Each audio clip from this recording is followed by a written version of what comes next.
이 구역의 대단한 찬양 특송, 우리 다 함께 큰 박수로 격려해 주시면 감사하겠습니다. 네, 아유 좋은 것 같습니다. 다음에 1구역인가요? 네, 한번 자주 하시면 좋을 것 같습니다.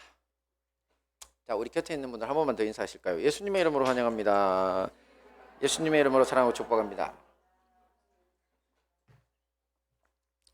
반갑습니다. 네, 오늘 우리 말씀 함께 보도록 하겠습니다. 오늘 말씀은 사도행전 16장 25절로 26절 말씀인데요.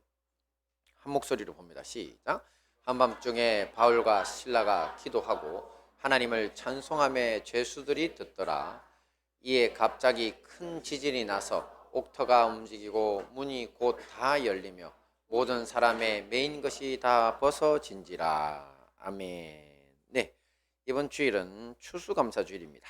그래서 오늘은 사도행전 16장의 사도 바울과 실라의 감사기도에 대한 말씀으로 함께 은혜를 나누도록 하겠습니다.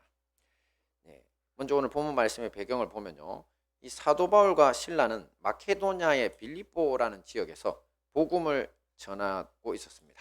그러다가 귀신 들린 여자아이에게서 귀신을 쫓아내는 일을 하게 됩니다. 그런데 문제가 생깁니다. 이 여자아이는 원래 그 지역 장사꾼들의 여종 중 하나로 점치는 귀신이 들려서 장사하는 사람들에게 이득을 많이 보게 해주고 있었기 때문입니다. 이 귀신이 떠나 점치는 능력이 사라져 버린 것을 알게 된 장사꾼들이 분노하죠. 그들은 바울과 실라를 잡아 빌립보의 관리들에게 넘겨주면서 자신들이 받아들일 수 없는 아주 나쁜 풍속을 전파하는 사람들이다라는 식으로 무고를 했습니다. 이 일로 사도 바울과 실라는 관리들에게 심하게 매를 맞고 발에 착고까지 차고 감옥에 갇히게 됩니다. 조금 전 앞에서 함께 보신 본문 말씀이 바로 이런 상황 속에 처한 사도 바울과 실라의 행동을 기록한 것입니다. 그들은 한밤중에 깨어나서 하나님께 기도하고 찬양했습니다. 다른 죄수들도 그들의 기도와 찬송 소리를 듣고 있었는데 갑자기 감옥 전체가 흔들릴 만큼 큰 지진이 납니다. 그와 동시에 감옥 문이 모두 열리고 죄수들을 묶고 있던 모든 쇠사슬 역시 풀어지는 일이 벌어집니다. 이 큰 지진은 다름 아닌 하나님의 임재와 기적의 현상이었던 겁니다. 자, 이런 상황 속에서 잠을 자다가 놀라서 깬 간수가 감옥 문들이 열린 것을 보고는 이 죄수들이 도망간 것으로 착각을 하고 맙니다. 그리고는 칼을 빼어 자살을 시도했습니다. 자, 이 모습을 보고 사도 바울이 크게 소리를 질러 우리 모두 여기 그대로 있으니 몸을 상하지 말라고 했습니다. 이 바울의 목소리를 듣고 놀란 간수는 큰 소리로 외쳐 등불을 달라고 하고 이 바울과 실라 앞에 뛰어들어가 떨면서 엎드렸습니다. 자, 그리고는 바울과 실라를 모시고 감옥에서 나가 자신의 집으로 데려다가 그 맞은 자리를 치료해주고 또 가족과 또 자신이 모두 다 예수님을 믿고 침례를 받고 바울과 실라에게 음식을 대접했습니다. 이 사도 바울과 실라는 이렇게 간수의 온 가족과 함께 그 가정이 구원받은 기쁨을 누리고 또 다음날 감옥에서도 풀려나게 됩니다. 아주 훈훈한 이야기죠. 오늘 말씀은 이런 감사의 능력이 두 가지의 기적을 일으키는 것을 보여줍니다. 하나는 감사하는 사람 자신의 착고 발에 묶여있는 것을 풀어주는 것이고 또 다른 하나는 그와 연관된 사람들의 묶인 것을 풀어주는 건데요. 먼저 감사하는 사람을 풀어주는 감사에 대해서 한번 살펴보겠습니다. 앞에서 보신 것처럼 사도 바울과 실라는 오직 복음을 전하며 악한 귀신에게 붙잡힌 여자아이를 해방시켜준 죄밖에 없습니다. 그럼에도 불구하고 모함을 받아서 관리들에게 형벌로 채찍질을 당하고 착고에 갇히게 됩니다. 이 착고는 원래 수갑에 더해서 죄인의 발에 채워서 행동의 자유를 박탈하기 위해 만든 것입니다. 이것은 아주 모질고 사나운 행동을 한 사람들에게만 씌우는 것이었는데요. 당시 로마 시대에 저와 여러분이라면 이런 상황에서 참 어떤 마음이 들었을까요? 아마 무고로 매를 맞은 것도 억울한데 착고까지 채우다니 이 분한 마음에 참 어쩔 바를 몰랐을 것입니다.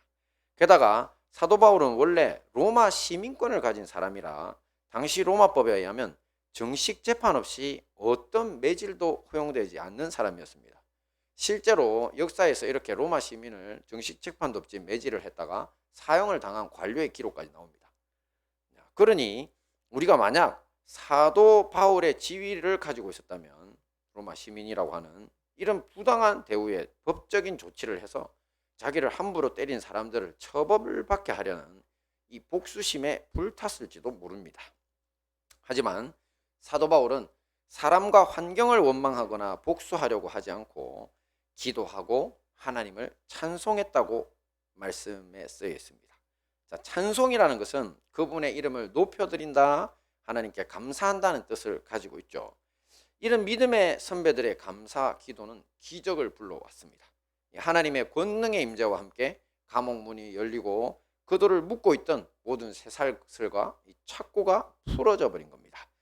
자, 이 말씀을 우리에게 적용한다면 어떻게 될까요? 자, 우리도 인생을 살다 보면 억울한 일이 한두 가지가 아닙니다. 이 괜한 일로 무고를 당해 경찰서, 검찰청 여기저기 불려다녀야 할 수도 있고요. 또 사랑하던 사람의 배신으로 가정이 깨질 수도 있고, 또 남들은 안 걸리는 불치병에 걸려서 고통 속에서 이 사는 것이 아니라고 느낄 수도 있습니다. 이것이 바로 우리에게는 억울한 착고가 되는 겁니다. 자, 이런 억울한 일을 당한 우리에게 오늘 말씀은 어떤 교훈을 주고 있습니까? 바로 사도 바울과 실라처럼 기도하고 하나님께 감사의 찬송을 올려드리라고 합니다. 그런 무고당한 것도, 또 그런 사람 만난 것도, 그런 불치병에 걸린 것도 모두 내 힘으로 어쩔 수 없었지만 내 인생 전체의 주인이시며 또 인도자이신 주님이 계시니 괜찮다는 것입니다. 주님, 앞으로도 끝까지 주님만 믿고 따라가겠습니다 하면서 이 모든 환경에 감사할 수 있어야 합니다. 이런 찬송의 기도가 우리에게 찾아온 모든 고난의 착고, 억울한 일, 배신, 불치병의 착고로부터 우리를 구원해 줄 믿습니다. 마지막 봅니다. 시작. 다른 사람을 풀어주는 감사. 네, 오늘 본문 말씀을 다시 한번 보겠습니다. 시작. 한밤중에 바울과 실라가 기도하고 하나님을 찬송하며 죄수들이 듣더라. 이에 갑자기 큰 지진이 나서 옥토가 움직이고 문이 곧 다 열리며 모든 사람의 매인 것이 다 벗어진지라. 아멘. 지금 보시는 것처럼 바울과 실라의 기도와 찬송은 바울과 실라가 갇힌 곳, 또 그들의 수갑과 착고만이 아니라 그 감옥에 있는 모든 방, 모든 사람의 묶인 것을 다 풀어줬습니다. 그런데 재밌는 것은 이런 모든 사람들의 해방에 가장 큰 혜택을 본 사람은 다름 아닌 바울과 실라를 때리고 착고에 가두는 것에 함께했던 감옥의 간수라는 것입니다. 간수는 감옥을 지키다가 잠이 들었습니다. 갑자기 큰 지진에 놀라 깨어나 보니 감옥 문이 다 열린 곳을 보고는 절망하죠. 이 자기 주변에 어렴풋한 불빛에 감옥 문이 활짝 열린 것만 보고, 그 당시에는 전기가 없으니까요. 그러니까 모두가 탈옥한 것으로 착각을 일으킨 것입니다. 자, 그 당시에는 이런 탈옥 상황이 생기면 가차 없었습니다.